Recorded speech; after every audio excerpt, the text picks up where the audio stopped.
All right, guys, welcome back to another episode of The Potential Project. I'm your host, Sean Calhoun, and if you're here, it's because you're ready to reduce stress, burn stubborn fat, and get your body working with you instead of against you. On this podcast, we're all about simple, no BS strategies for fitness, nutrition, and lifestyle. This way, you can feel strong, confident, and in control. I'll give you the tools, mindset shifts, and habits to help you look and feel your best without spending hours in the gym or stressing over every single meal. Now, let's get into it. All right, guys, welcome back to another episode of The Potential Project. Today we have on a special guest, a friend of mine, and I love bringing on guests, but today is a little bit different of an approach. Now, typically, if you come and listen to this show or watch it, we're talking about health, we're talking about hormones and different things like that, but ultimately, with the name being The Potential Project, I want to show you guys how you can optimize your life in every area, right? We're talking our health, our fitness, our mindset, emotions, and today we're going to talk about finances. So our guest today is Zack Lavin. He's a financial coach who helps high achievers escape underemployment with a clear system to take control of their time, money, and freedom. So welcome, Zack. How we doing, man? I'm great, Sean. What's up? Happy to be here. I love the name of the podcast. That's awesome because it opens it up for all sorts of different areas, right? We're just talking potential, and I know that you're big into fitness, and fitness health is important. But what else is important is that financial health. So I'm excited to be sharing some insights today with you, man. Yeah, man, and I'm glad that you're able to take the time because I don't know about you. Maybe your life was a little bit different growing up, but when I grew up, my family, my friend's family, we really didn't like talk about money. It was almost taboo. You never knew what people's salaries were. You never knew what investing was. So my goal today is that you can bring some light to people. They don't even have to be young. Maybe they're in their 40s or 50s and they never really talked about money. And we're going to get to talk about that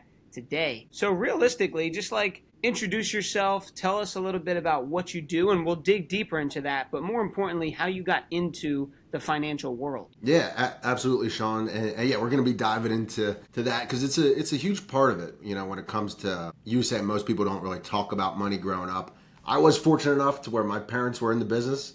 And they were financial coaches, and I'll get into that in a second. So they grew up. I grew up around it and talking about it. So I was fortunate in that regard. But I didn't really know that other people didn't do that until I started helping clients with this stuff. It actually got me really fired up to do it. So just to give you a little background, my name is Zack Lavin. I've been in the finance space here for, I guess, now 11 years.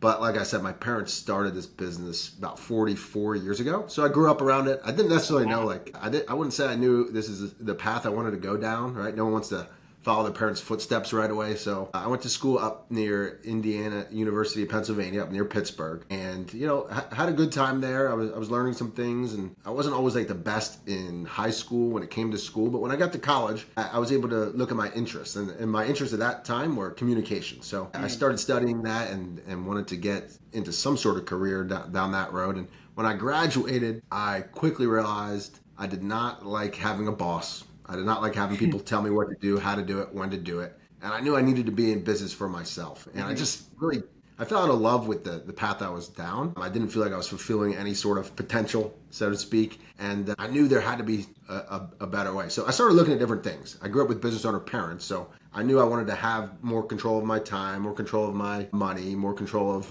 my life. And I knew being a business owner was the route to make that happen, at least for me in my life.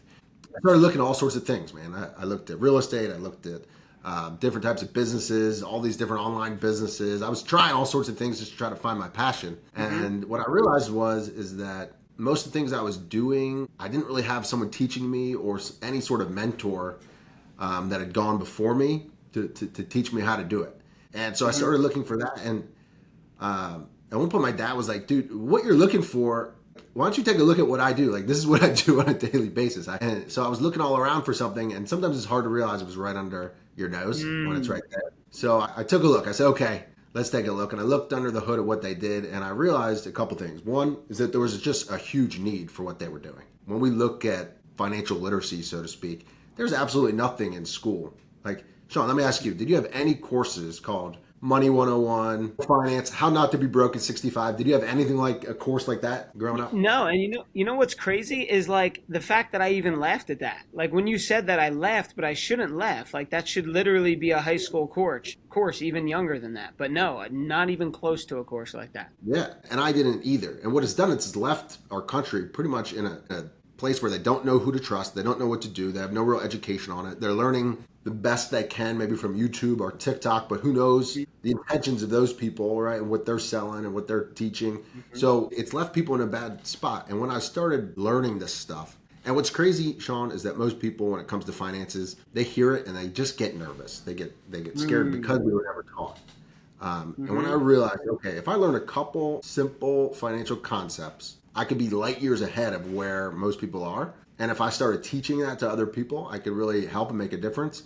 That's when I fell in love with what we did. So I got all my financial licenses. I wasn't coming from this world and started learning. I didn't like come in and light the world on fire. A green personality where I'm very technical. I'm very systems driven. I like to know a lot before I take any action. And it's not the best place to be, but that's where I am. So Yeah. it took me a little bit, but once I really fell in love with helping people with this stuff, I took off. We've been able to build an incredible business, me and my wife. We've got 3 beautiful children. We have complete control of our time, complete control of our income. We do what we want, how we want, when we want it. And I'm able to really help people in an area that I've come to fall in love with here, which is money. Helping people retire, helping people properly protect their income, helping people get out of debt, helping people save for emergencies, whatever it may, helping people save for a new home. Whatever it is, all aspects of money, I'm able to help people in that regard. So it's been fun. Yeah. That's incredible, man. And there were so many nuggets that were in what you just said that I want to unpack some stuff. And even back to when you were a child. Now you mentioned when we first started about saying that you had parents who were not only business owners but in the financial space, right, for 44 years. So you were born into this. You didn't have Yeah. any idea what it was other than that. Now that you're older, looking back, were there certain things or activities you did or phrases your parents would say or just little things that you noticed that you would experience as a kid that other kids weren't? That's a great question. So I'm just going to say what came to my mind first. So in my wife's family, maybe money was a topic, but in a negative way. In my Okay. you brought that up as it was always a negative. In my family, Hmm. it was always a positive. Right? When we were talking about money, they were talking about business. It was, hey, what can you do? You can start saving. They taught me to start saving at a young age. They Hmm. taught me something called the rule of 72 at a young Hmm. age, which shows people the amount of years it takes money to double. So maybe we could dive into that in a little bit. That stuff blew me away. But it was always money was never a negative, and my parents were never necessarily fighting about money. So I was Mm. fortunate. I was fortunate in that regard to where it wasn't negative; it was a positive, and they taught me what it takes to get it. It wasn't just hey.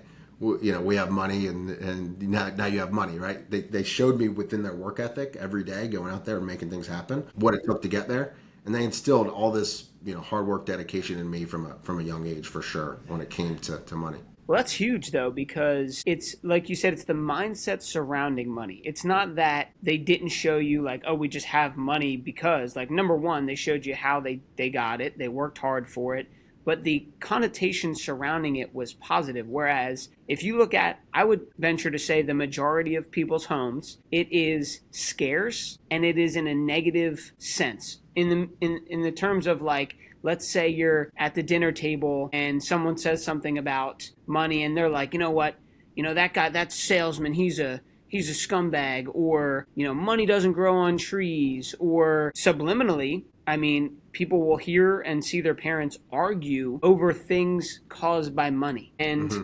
I mean, you look at the data. I think they said 25 or 50%, a high percentage of divorce is surrounded by financial insecurities. And like that disgusts me because if we were just taught these things, maybe it could clear up those situations. So that's really cool, honestly, that your parents were able to instill a positive, mindset towards money in general, in that it's not an evil thing, it's a tool. And another thing 100%. I wanted to ask you about, you mentioned like, you're going to college, you're trying to find your way, right? Do I want to do real estate? What do I want to do? when did it click to you where you were like, hey, my dad kind of knows a thing or two, and I can probably learn something from him? Well, I've always been learning stuff from him, on a daily basis. He's actually staring at me right now over here. So what's up, Dad? You can come say hi if you want.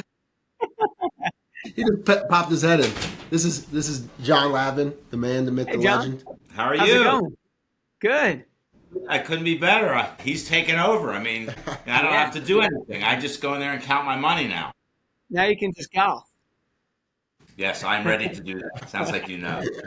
So are we live doing something? What are you guys up to here? We're live. Great. Yeah. Doing a podcast, right? Yep. Yes. Great. Yes. I'm going to listen. He's the man with the knowledge, unless you got a Well, hold question on. for me.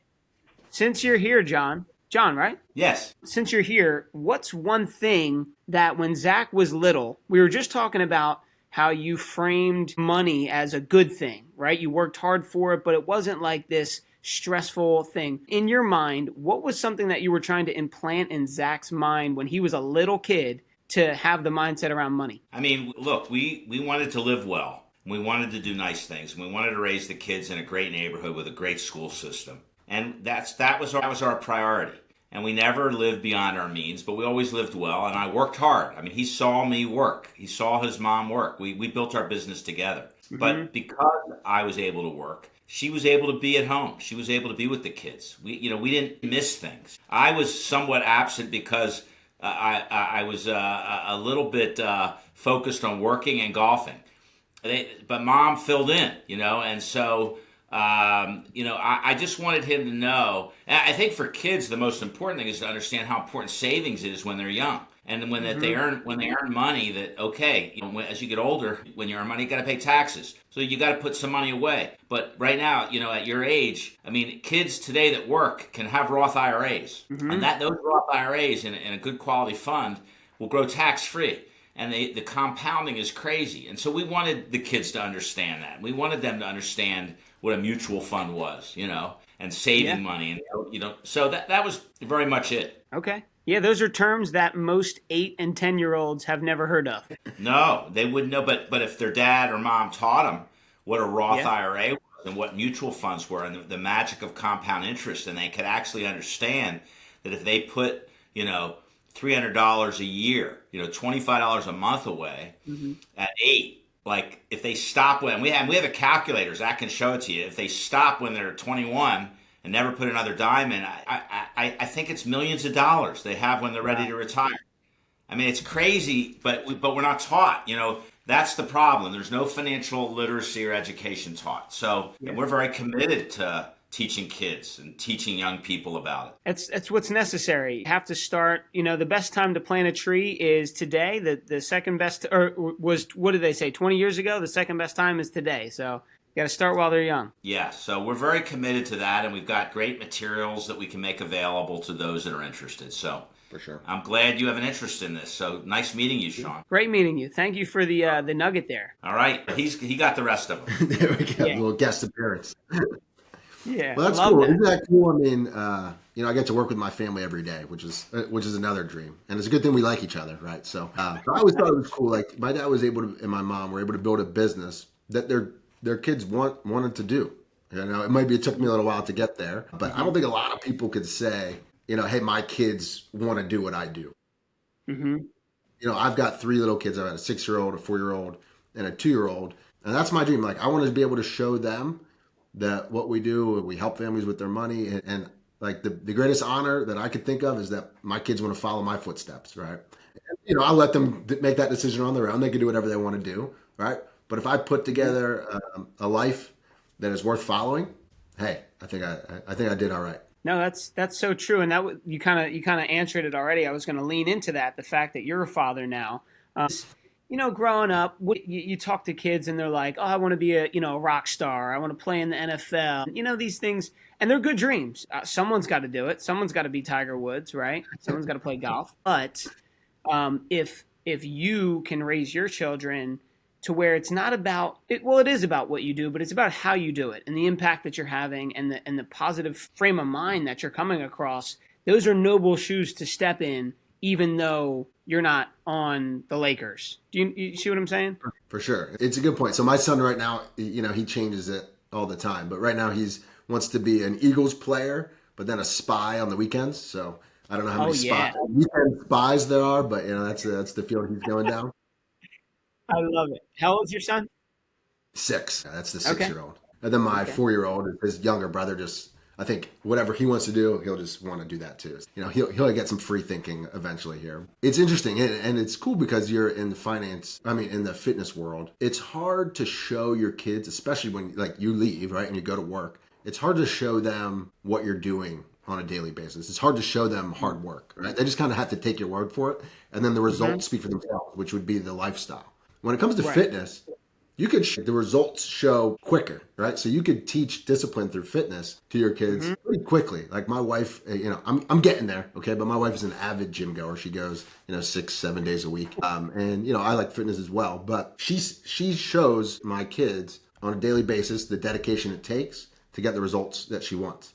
And that's really in Yep. anything, right? And that's what we want to teach our kids, right? Is that nothing is handed to you. You got to put in the work to get the results that you want, and we've got to be the examples. We can't just Yeah. talk the talk. I love it, man. And the energy comes through, right? Even if they can't be with you at work, the way you show up for them, people we're energetic beings. Someone knows if you're coming off as inauthentic or not. So when you can work Yeah. hard, it shows it and you just show up for them, they're going to feel that for sure. And to transition here a little bit, anyone who listens or watches this show knows that I love analogies and metaphors and I use fitness as an analogy for everything. But what you kind of said touched on that a little bit, where it's like you're working hard on the finance thing and you do prioritize your health, but your wife seems to be crushing it in the gym. Those are synonymous, right? Because if you're working on compounding your wealth and understanding that it's going to take some time to get you where you really want to get to, whereas she understands the consistent, days in the gym, prepping her meals, whatever it is, you might not achieve that dream body tomorrow, but in 10, 20 years down the road, you're just living and you're healthy and you're fit and you feel great. So I want to shift gears here a little bit and draw the line between fitness and financial health. But what would you say your definition of financial health is? It's a good question, right? And it's hard to have one definition, right? If someone says, "What's your definition of fitness?" It's not the easiest, being completely fit. It's not the easiest question to answer. Hmm. But what I would say is when we look at like correlations of fitness and finance is the consistency, right? Where you're consistently taking actions on a daily basis to make sure that you're going to be okay. When it Hmm. comes to finances, there's a couple daily actions that you could take, right? And I know every financial guy is going to say, hey, you got to save. But when you really see the numbers on saving and budgeting and making sure that the money's coming in isn't all going out, and that when it does go out, it's already been pre-allocated to the right things, and then you're dealing Hmm. with that extra, makes a big difference. So when I think of like financial health and what the definition is, to me, it's always been I want to have more money at the end of the month than not, right? So I don't want to. So many people live where they run out of money before they run out of month, if that makes sense, right? No, it does. So Yeah. I want there to at the end of that month, I want there to be excess, and I want there to be excess after I've already covered all my bases. Where hey, all the bills are paid, the mortgage is paid, if there's any credit card bills, those are all paid. But then I Hmm. want to be able to know that I've got my let's say 10 to 15% of my income I try to allocate towards my financial plan. And really it's 50% until you've got it needs to go into an emergency fund. Mm. Some sort of emergency fund where until you have about 3 to 6 months of expenses sitting. So Sean, in 2020, right when the pandemic hit, people were tapping into those emergency funds, and people who didn't have it, it hurt. And what did they do? They started swiping credit cards more and more, and that's why Mm.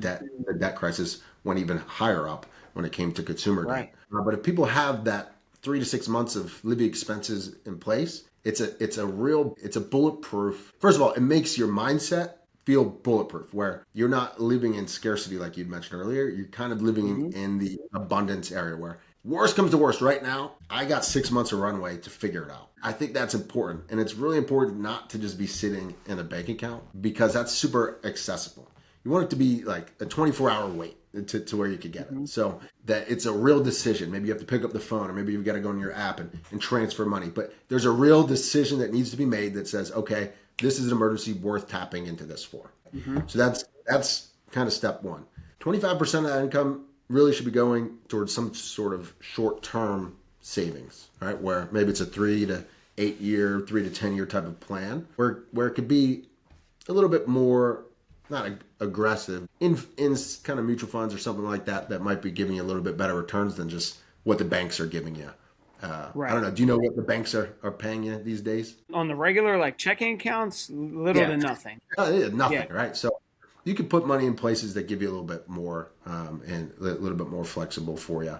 And then the last bucket, if you look at these as kind of like buckets, I like to look at it as is into a wealth builder account. So this is your retirement accounts, your 401k, maybe an IRA, Roth IRA, 403b if you're a teacher, whatever it may be. But a account that's designated for retirement, where you could put money away. It is a long-term account, and you put money in there month in, month out, and you're not going to touch it no matter what. And set it and forget it. Yep, you set it and forget it. You make sure it's in the right types of funds, and over long periods of time, you don't have to look at that stuff every day, especially if you use professional money management, where you got other people looking at it for you. They're making sure it's in the right places.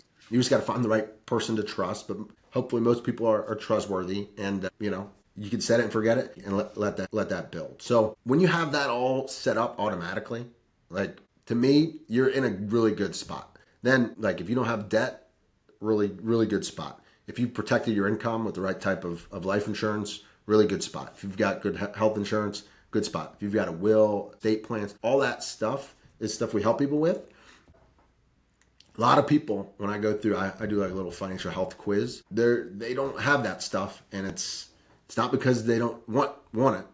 It's just because they don't know how. They don't know who to trust. They don't know that they don't have the knowledge. They haven't gotten educated on where to put it, what to do. Again, it always comes back to, why wasn't this taught in school for me? And that's when I got that passion. When I realized this stuff wasn't taught in school, people really don't know what to do, and I'm able to help them. That was game over. That financial health, kind of having that whole, I like to look at it as like a financial house. Having that in order is kind of that good spot there. So, Zach, for the person listening who heard you say, the Roth IRA accounts, the retirement accounts, and then you were talking about like life insurance for your money, and that just went way over their head, right?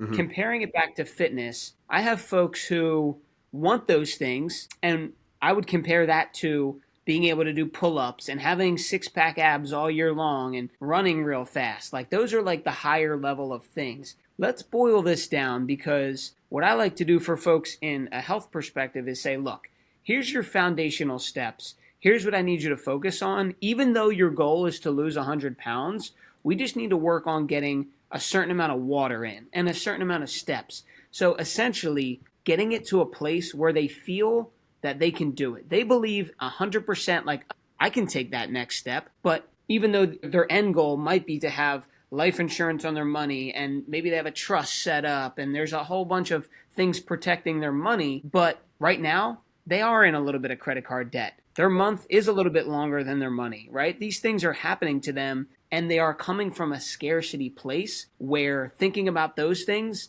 seems too much. So are there some foundational stuff that you start off with? 100%. All right. So let me go back to that house analogy. So think of have you ever seen a house being built, Sean? Yeah.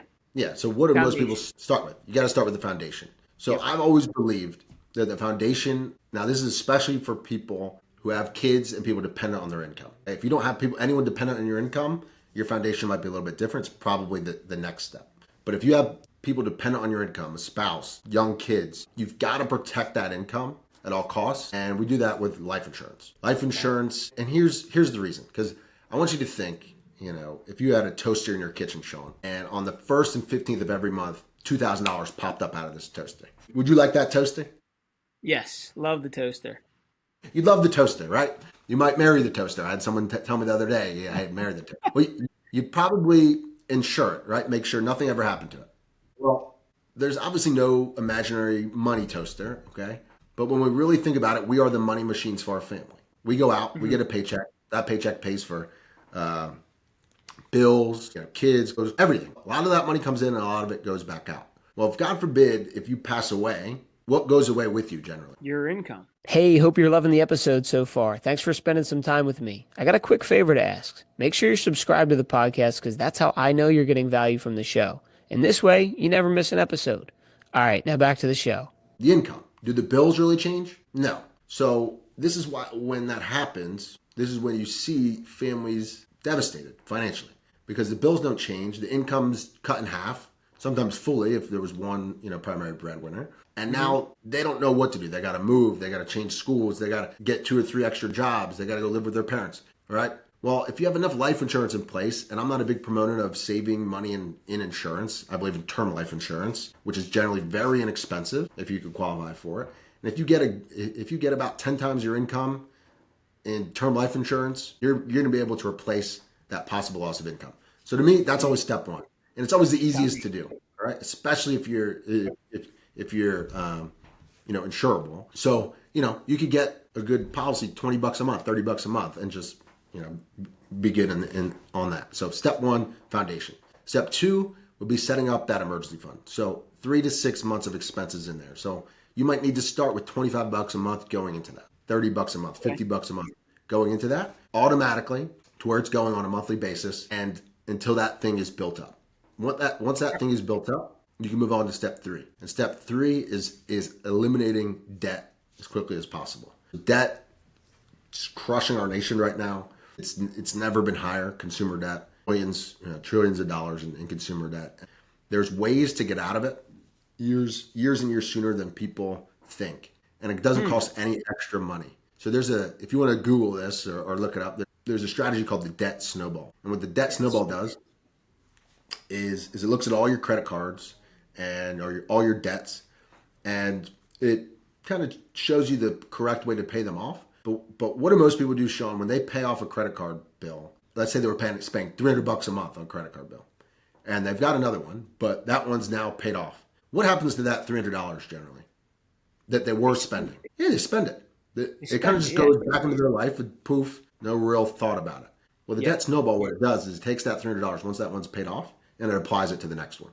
So you're spending the same amount, but you apply it forward. And if you do that, you save, I'm not kidding, hundreds of thousands of dollars in interest, and like you can save 20 to 30 years of paying off these cards. So I've got plans and ways to help people completely for free consultation who are struggling with this debt. Show them the exact order to do it. It takes me 5-10 minutes to do. Show them the exact way to do it, how to do it, when they'll be debt free, how much interest they'll save. So huge step for people.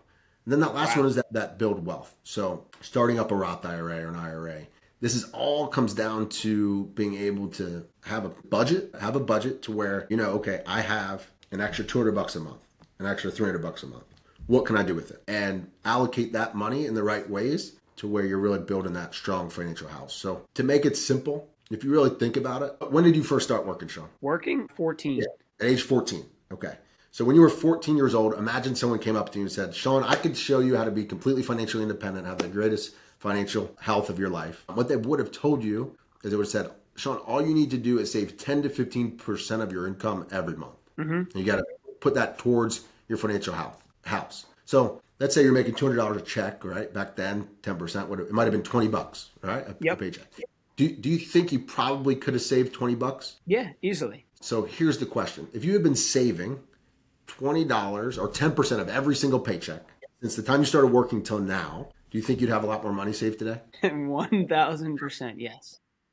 You would, right? Now we can't change the past, right? But we can change the future. Yeah. So whatever you got to do to save 10 to 15% of your income monthly, you got to figure out how to do it. And if you need help to figure that out, we have ways to save money in different areas. We have ways to even teach people how to make money. We've got different ways and strategies to free up money in different areas.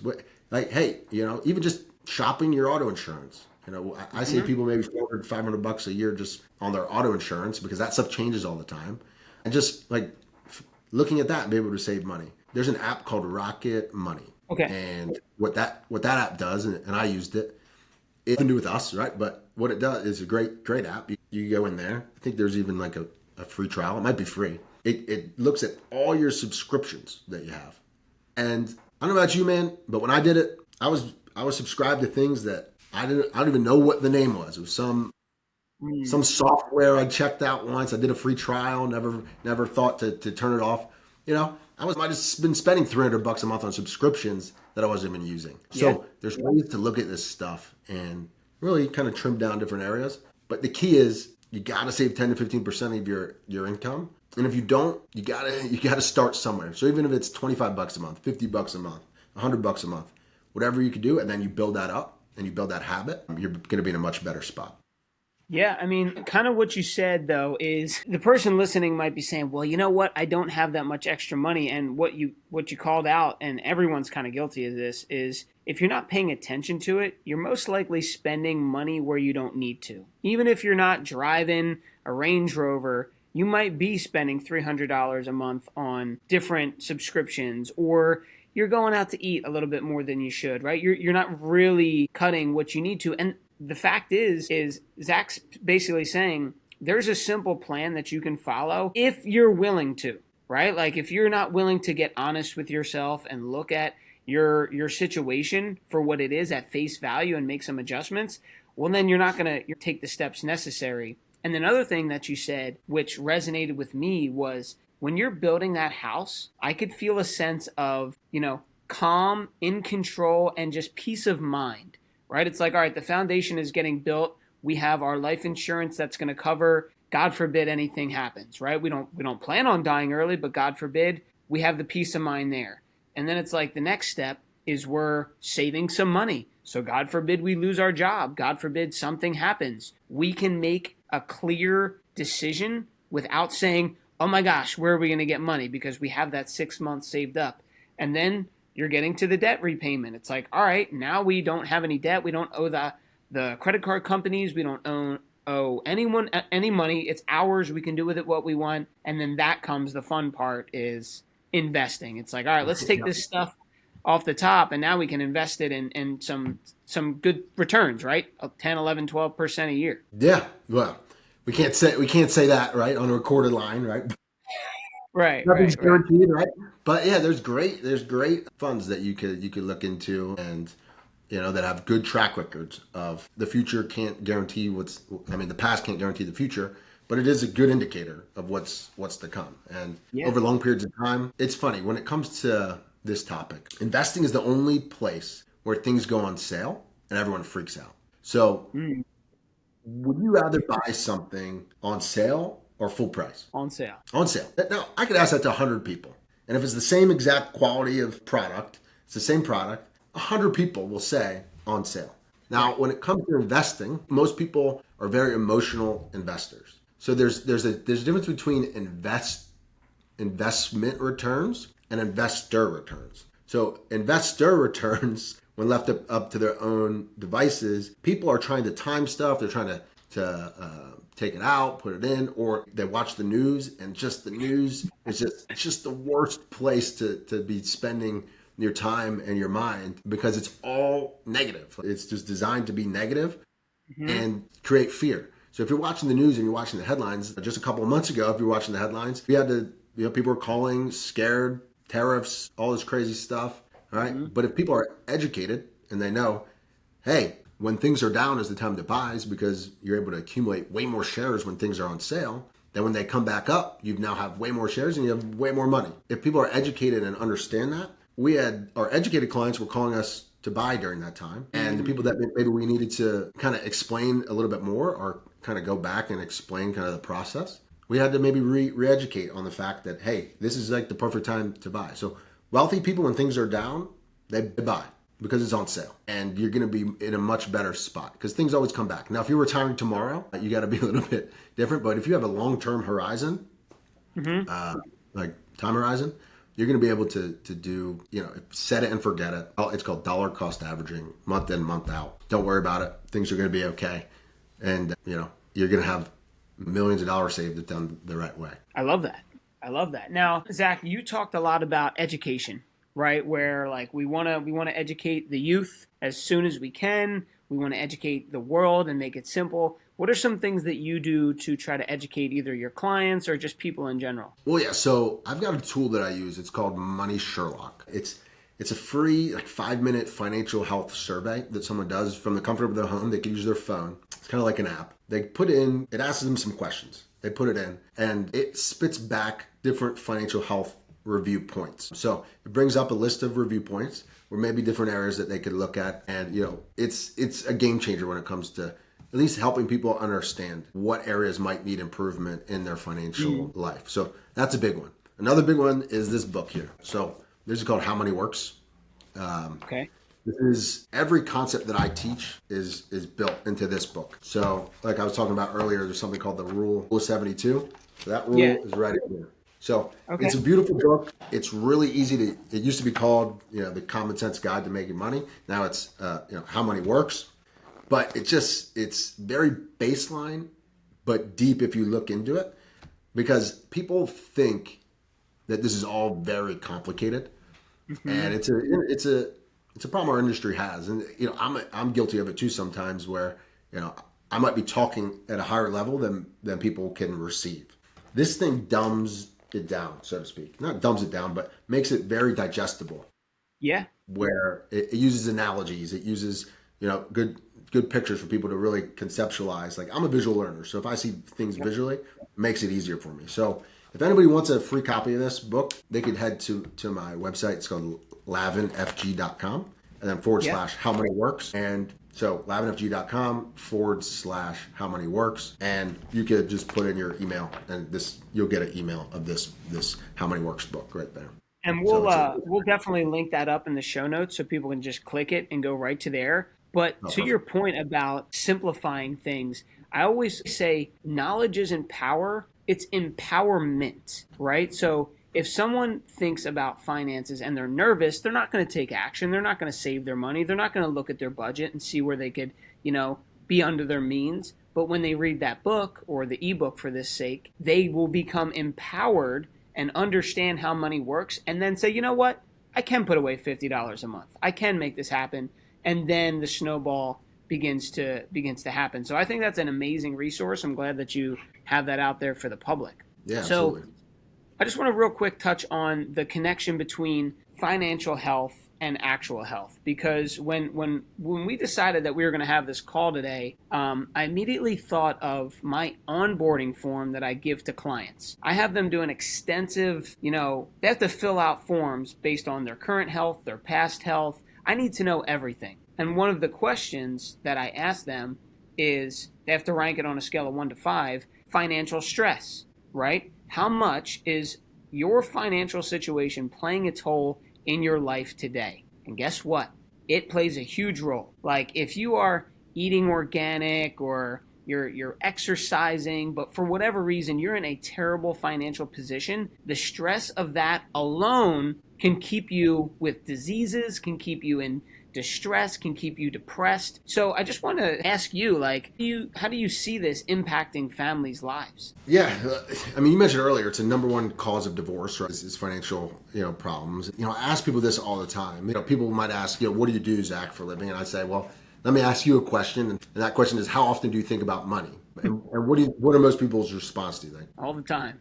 All the time.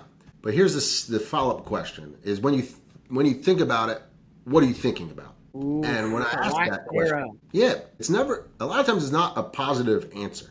It is, oh my gosh, I can't even pay the bills right now. I'm on all this debt.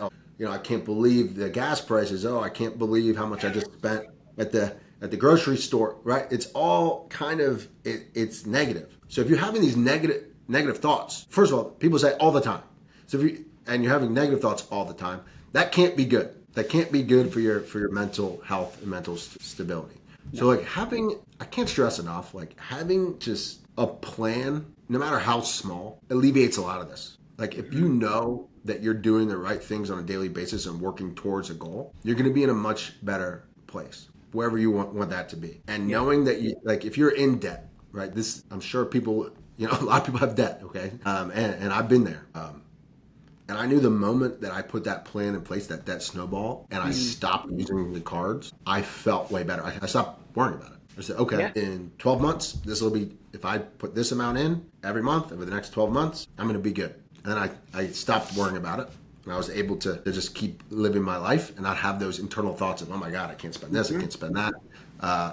This is only growing. No, because I had a plan. And I followed it. So having some sort of plan that you could follow is going to put you in a good spot. I love that, man. Just having the steps to take gives you action, because action trumps all anxiety. And then knowing that it's going in the right direction just alleviates some of that stress and will physically improve your health. So Yeah. for the people listening, Zach, they've learned a lot. They've learned about your story, the fact that it's very important for them to have some type of plan. Let's talk about some action steps. Now, we don't need a million, but what are like maybe 1 to 3 things that people can start doing today that's going to set them up for success? Yeah, great question. So you said you like using gym analogies, right? Well, all of this that we've been covering today is really, it's all vehicles. Whatever pillar of life you're looking at, any sort of plan you have, whether it's a fitness plan, a financial plan, it's all just a vehicle, right? When you look at the gym, nobody, like let's say you want to lose weight, okay, and you go to a coach. Well, first thing they're going to do is they're going to figure out, okay, what are your goals? Am I off there? No, you're right. Yeah, what are your goals? What are your goals? Same thing here, all right? I want to figure out someone's goals. Do they want to retire? Right? Is that important to them? Do they want to be out of debt? Do they have that? Right? I don't know. So we got to find out the goals. And then once you find out the goals, what's next? You got to find out where you're at, right? Where you're currently at, yeah. Where you're at currently. So you got to look at where you're currently at, and then you got to map out a game plan to get there. So as a simple step, you got to figure out your goals. So I would get with your spouse, your partner, figure out what your goals are when it comes to your finances. Like, hey, do we want to be able to retire a little earlier, maybe 55 or 60? Or are you like, retirement, what is that? I'm going to be working for the rest of my life, right? And if that is you, I want you to know that doesn't have to be the case with the right plan, okay? So find out your goals, and then do a real evaluation of where you're at. You got to find out where you're at, and then seek professional coaching. What does that look like? I don't mean to cut you off, but like how can someone really get an idea of where they're at financially? So I've got a budgeting worksheet. It's just a Google sheet that I'll send it to you. Maybe you can put it in the show notes for somebody. And man, I freaking hate budgeting.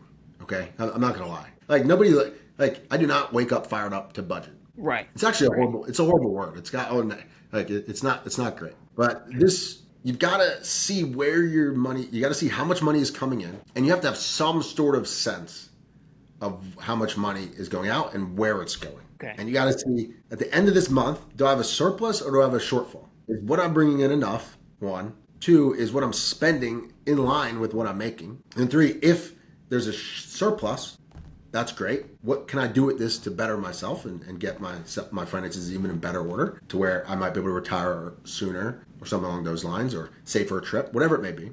But if there's a shortfall, you've got to take a good look at them in the mirror and look at different areas you're spending and say, hey, where might I be able to cut back? Or do I need to make more income? One of the things that I always can bank on is going to make more money. Like whenever there was any like real stress or something was going on, I always knew I could make more money. I would say it was kind of a pitfall because it didn't allow me when I was younger to really take a deep look at where my money was going, because I was like, I always thought the answer was just I'll go make more, right? So go make more, yep. Right? But not everyone's in that scenario where they can just go make more without getting another job or something along those lines. So if you're not in that scenario, you've got to really get it right to where you know what's coming in, what's going out, and find out different areas you could save. Again, this is all just a vehicle, right? So no one looks at the gym and says, hey, I joined the gym. I never went, but I didn't lose any weight. The gym doesn't work. Nobody's silly enough to think that, all right? Right. But for some reason, when it comes to finances or business or anything, it's easy to blame external things. Mm-hmm. Easier than it is to kind of look in the mirror and blame ourselves sometimes. So if that's you, where you're, kind of blaming other things, sometimes it's you got to look at, what am I doing? Where do I really want to go? And as if I don't know what to do, maybe I could seek some coaching in order to get there. And that's what we do. And Sean, I do want to mention, man, I do free consultations. So no charge. I get paid from the companies I represent if we're able to help you out. But even meeting with me for a completely free consultation, especially for anyone who's listening to this, we could look at where you're at, where you want to go, and map out a game plan to get there. And then it's up to you if you want to use that vehicle.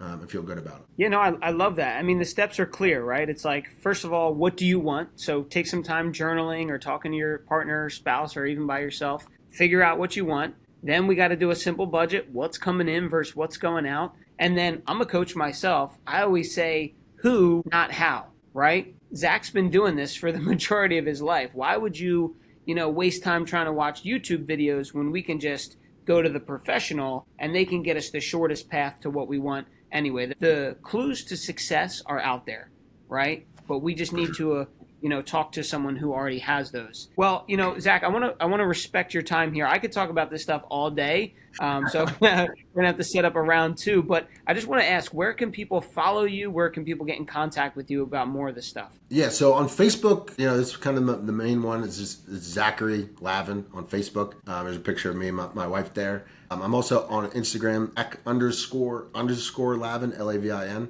The Zach is Zack and then the Zachary is Zachary. Hey, it is what it is. So you can go there. Also, our website is lavinfg.com. So lavinfg.com. There is a Money Made Simple workshop on there. It's about 20-minute video that will give you a kind of a brief overview of some of the concepts that we teach. It's really, really valuable. Kind of goes deeper into that financial house and how that works. So you can check that out. If you go to that lavinfg.com /how money works, you're going to be able to get that How Money Works book. And I do recommend getting that thing. It is awesome. Wow. Really, really helpful. Wow.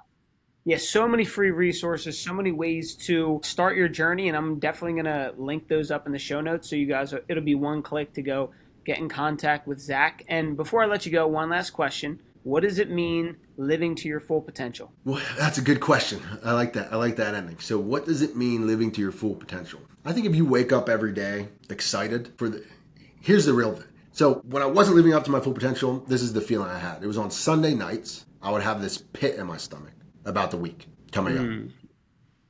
Like really, a real pit in my stomach. Oh, God. I got to go into work. I got to go do this. I got to do that.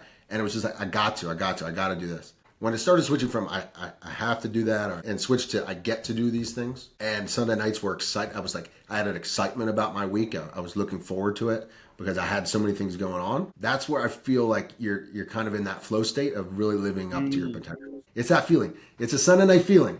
If it's a good feeling, you're in a good spot. If it's a bad feeling, take a look at the mirror and maybe you got to make some changes. I love that. I love it, man. Well, thank you so much for sharing your knowledge and your wisdom with all of us here today. And until next time, guys, we will see you next week, and be sure to reach out to Zach. Thanks, Sean. It's been fun, bud. Hey, thanks for spending some time with me on today's episode. I hope you got a ton of value from it. If we're not connected on Instagram yet, let's change that. Hit me up at Sean Calhoun _. That's SEAN Calhoun _. Shoot me a DM. Let me know what you think of the show, or if you got any questions about how to level up your health. I'd love to hear from you. Thanks for tuning in. I'll see you on the next episode.